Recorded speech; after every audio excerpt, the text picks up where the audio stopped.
Voilà, donc aujourd'hui, on va partager un thème, c'est le Dieu Tout-Puissant. Et en hébreu, c'est El Shaddai, le Dieu Tout-Puissant. Donc on va lire d'abord, donc lecture de la Genèse. Lecture de la Genèse, le chapitre 35, le verset 11. Il est écrit en hébreu Vayomer lo Elohim ani El Shaddai, ce qui veut dire, vas-y, Je suis le Dieu puissant. lis bien fort pour qu'on entende. Je suis le Dieu tout-puissant. Oui. Et Dieu lui dit, je suis le Dieu Tout-Puissant. Sois fécond et aie de nombreux descendants, une nation et même tout un ensemble de peuples seront issus de toi. Tu auras pour descendants des rois. Comme le titre le dit, le Dieu Tout-Puissant que nous connaissons tous sous la forme de El Shaddai.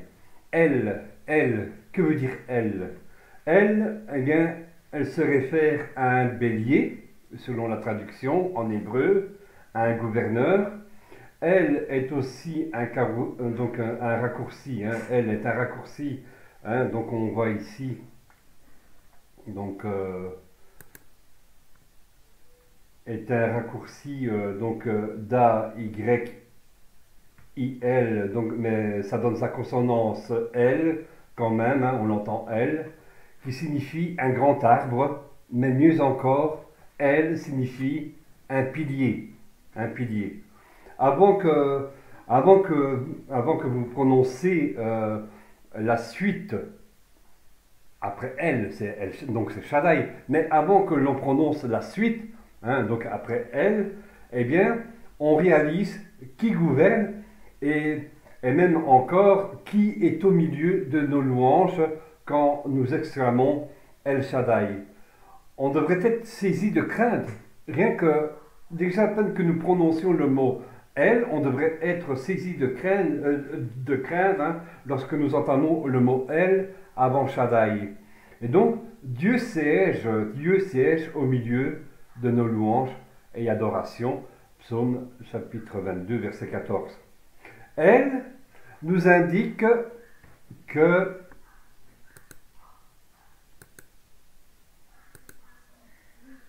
voilà, elle nous indique que c'est Dieu qui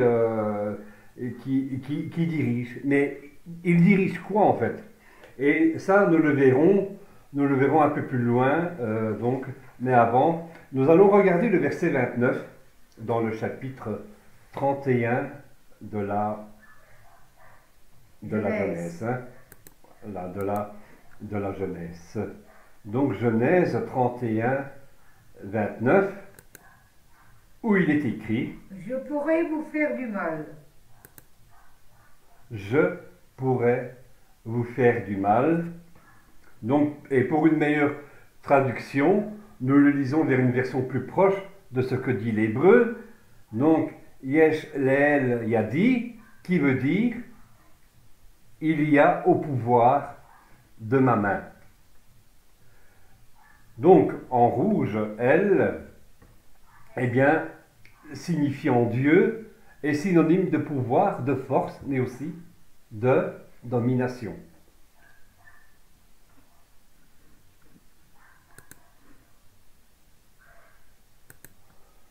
C'est important que ça commence par elle, El Shaddai, que ça commence par elle, car cela nous montre dans quelle direction nous devons regarder. C'est le pilier. Maintenant que nous savons à propos de ce mot elle, eh bien, nous allons voir le mot Shaddai. Si ce mot signifie la force ou la puissance, comme nous le connaissons, eh bien, dans la traduction, eh bien, imaginons bien plus. En fait, le mot Shaddai, eh bien, signifie qu'il n'y a aucune force, aucune puissance, ni aucun pouvoir à celui d'Élohim, à celui de Dieu. Donc, Shaddai signifie tout puissant de ce qu'on lit dans nos traductions bibliques, mais encore plus, Shaddai signifie le plus puissant.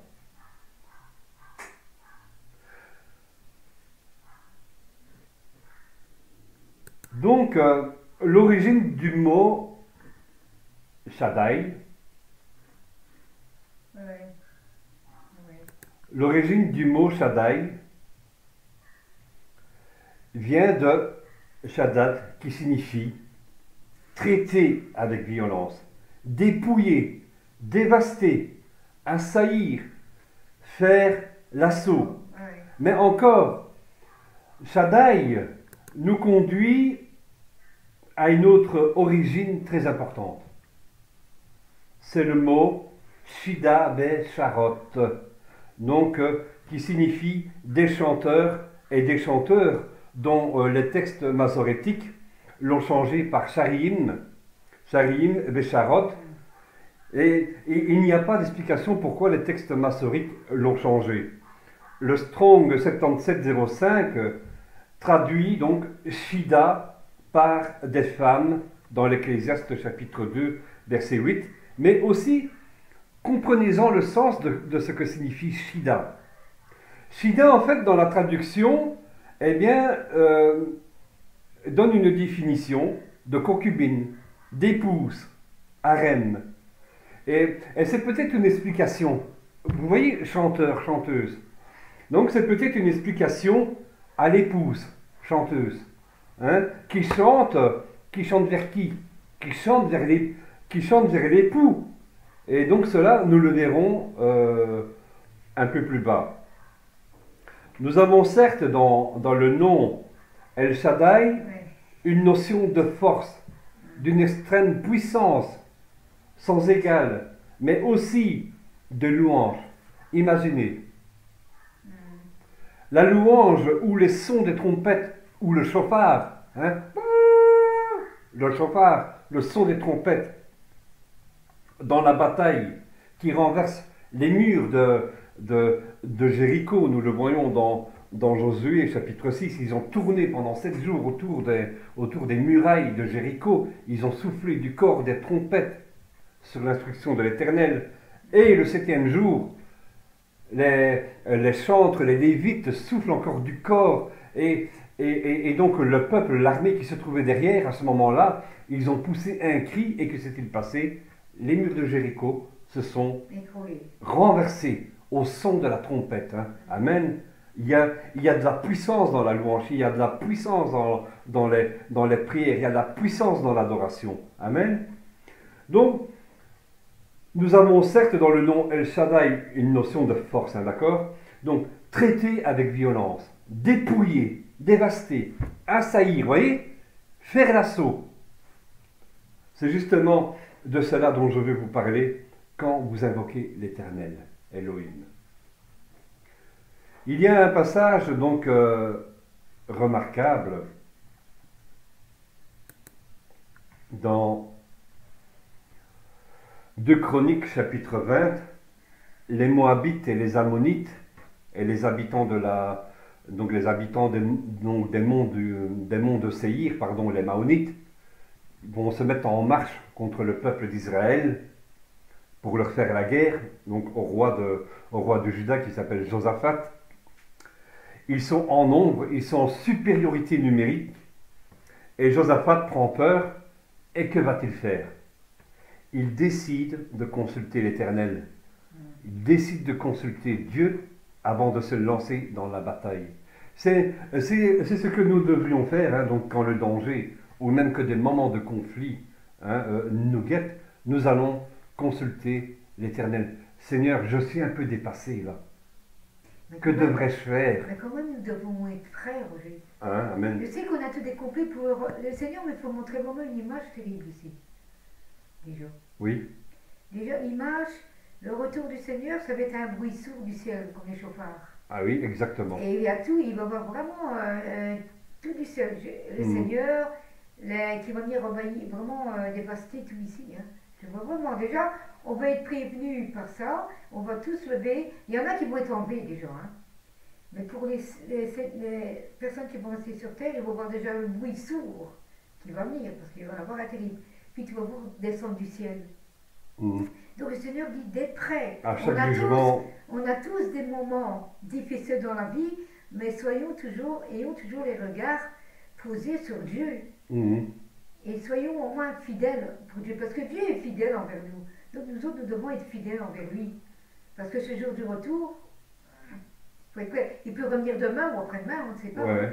On ne sait pas le retour de Dieu quand c'est. Hein. Donc à chaque jugement, il y a un son d'une trompette qui sonne. Ah là, ça va À être chaque bon. jugement. Moi, je vois. On va Ouais. lire. Il faut rester dans Moi, je reste dans. dans la. Je reste dans.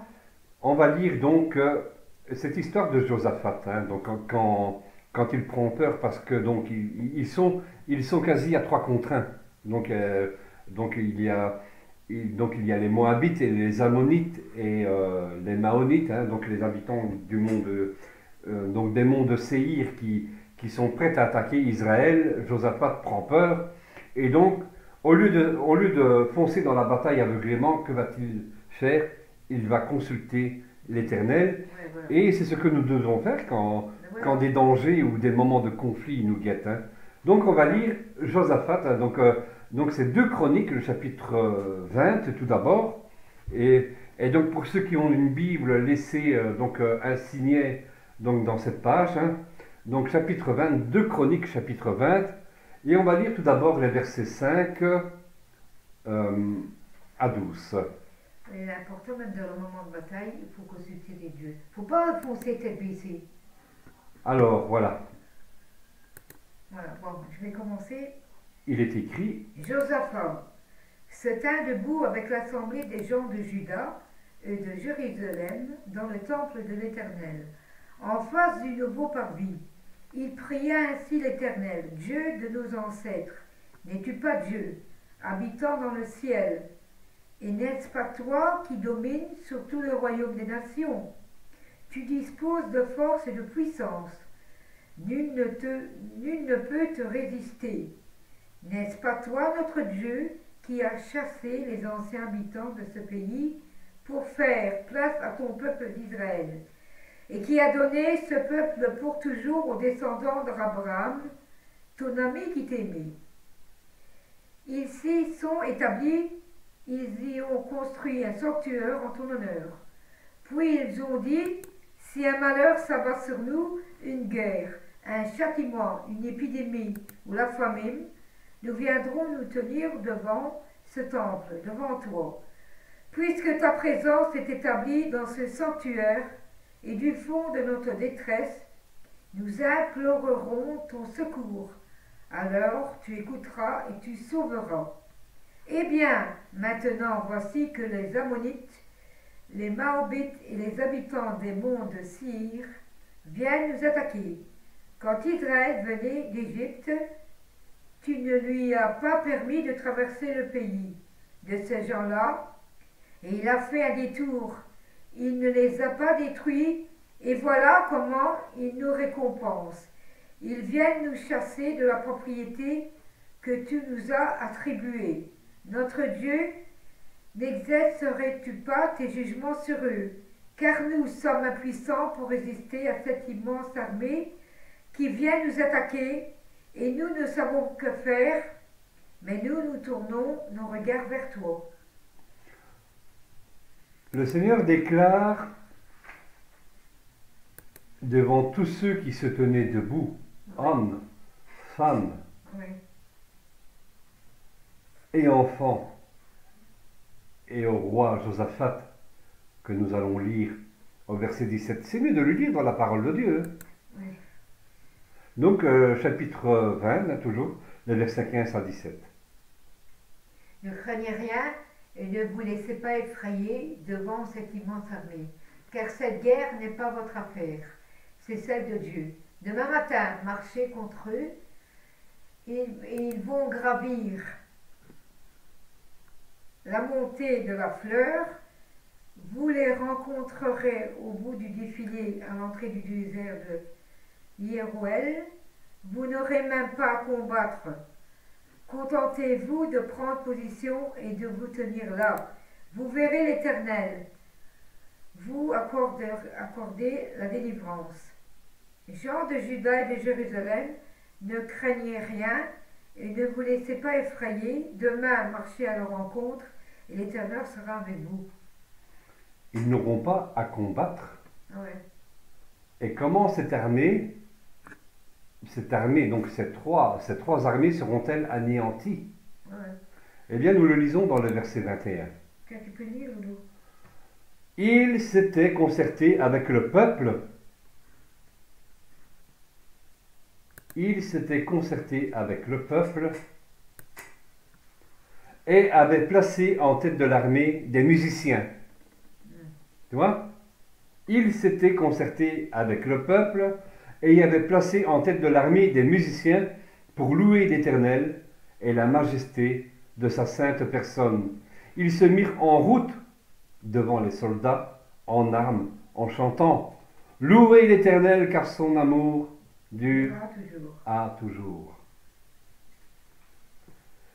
Et c'est là, durant le temps de la louange et d'exclamation, qu'il s'est passé une chose d'extraordinaire. Lisons-le dans les versets 22 à 24. Bon. Au moment où ils Au moment où ils entonnèrent, au moment où ils entonnèrent le cantique, au moment où ils entonnèrent leur cantique de louange, l'Éternel plaça une embuscade contre les Ammonites, les Moabites et les habitants des monts de Séhir qui venaient attaquer Juda, de sorte qu'ils furent battus.